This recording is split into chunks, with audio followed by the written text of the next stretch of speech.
नमस्कार, मैं कमलेश भट्ट और आप देख रहे हैं दून प्राइम न्यूज। साल 2021 को भारतीय खेल इतिहास का स्वर्णिम वर्ष कहा जाए तो गलत नहीं होगा। क्रिकेट को ही धर्म मानने वाले इस देश के लिए क्रिकेट से इतर अन्य खेलों में खिलाड़ियों ने कुछ ऐसा कर दिखाया कि सभी ओर उनका जिक्र हो रहा है।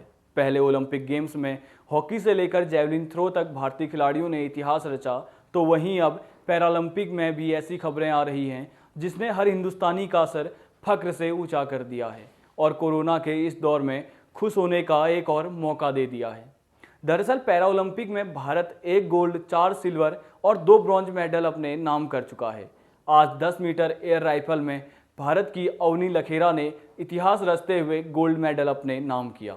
अवनी ने न सिर्फ स्वर्ण पदक अपने नाम किया बल्कि 249.6 का स्कोर बनाकर पैरालंपिक रिकॉर्ड भी अपने नाम किया।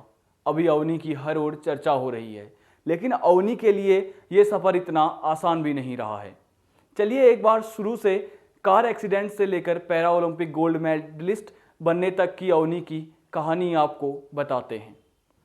अवनी का जन्म 8 नवंबर 2001 को राजस्थान के जयपुर शहर में हुआ था।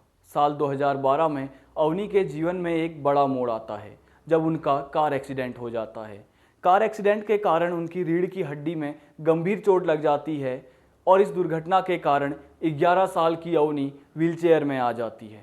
लेकिन व्हीलचेयर में आने के बावजूद भी अवनी का हौसला कम नहीं होता। वो फैसला लेती है कि वो पढ़ाई करेगी और उसमें अपना ध्यान केंद्रित करेगी। लेकिन अवनी के पिता कुछ और ही चाहते थे। वो चाहते थे कि अवनी खेल पर ध्यान केंद्रित करे। जी हाँ, जिस देश में कहा जाता है कि पढ़ोगे लिखोगे बनोगे नवाब, खेलोगे कूदोगे बनोगे खराब, उस देश में ऐसे माता पिता भी होते हैं जो अपने बच्चों को पढ़ाई के साथ खेल की ओर झुकाव बढ़ाने को भी प्रेरित करते हैं।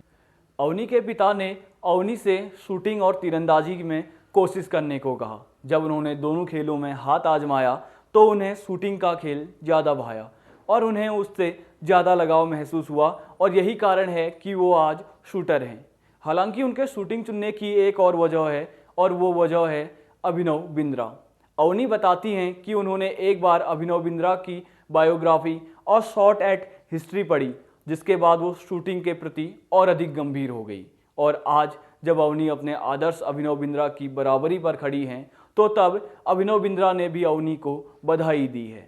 बहरहाल अवनी ने शूटर बनने का फैसला तो ले लिया था, लेकिन ये सफ़र इतना आसान नहीं था। अवनी को अपने शुरुआती समय में राइफल भी उधार लेनी पड़ी थी। उन्होंने 2015 राजस्थान स्टेट चैंपियनशिप में गोल्ड जीता और इसके लिए उन्हें एक राइफल अपने कोच से उधार लेनी पड़ी थी। हालांकि अवनी ने इन सभी चुनौतियों के सामने हार नहीं मानी और मेहनत करती गई और एक के बाद एक मेडल अपने नाम करती गई। साल 2016 से 2020 के बीच अवनी ने नेशनल शूटिंग में 5 बार गोल्ड जीता और इसी साल अवनी ने यूएई में पैरा शूटिंग वर्ल्ड कप में सिल्वर मेडल अपने नाम किया और अब खेल के सबसे बड़े महाकुंभ में गोल्ड मेडल दिलाकर देश और सभी देशवासियों का सिर फख्र से ऊंचा कर दिया। अवनी उदाहरण है हमारे जैसे लोगों के लिए जो शारीरिक रूप से पूरी तरह सक्षम होने के बावजूद भी थोड़ी थोड़ी समस्या विपदा आने पर हार मान लेते हैं। अवनी ही नहीं, वो सभी पैरा ओलंपिक मेडलिस्ट और वे सभी खिलाड़ी जो पैरालंपिक में भाग ले रहे हैं, वे एक मिसाल हैं पूरे भारत के लिए। कुमाऊं, गढ़वाल, जौनसार यानी उत्तराखंड से जुड़ी रोचक लोक कथाओं, खबरों और लोक पर्वों के बारे में जानने के लिए हमारे चैनल को सब्सक्राइब करें। आप प्ले स्टोर से हमारा ऐप भी डाउनलोड कर सकते हैं, लिंक डिस्क्रिप्शन में है।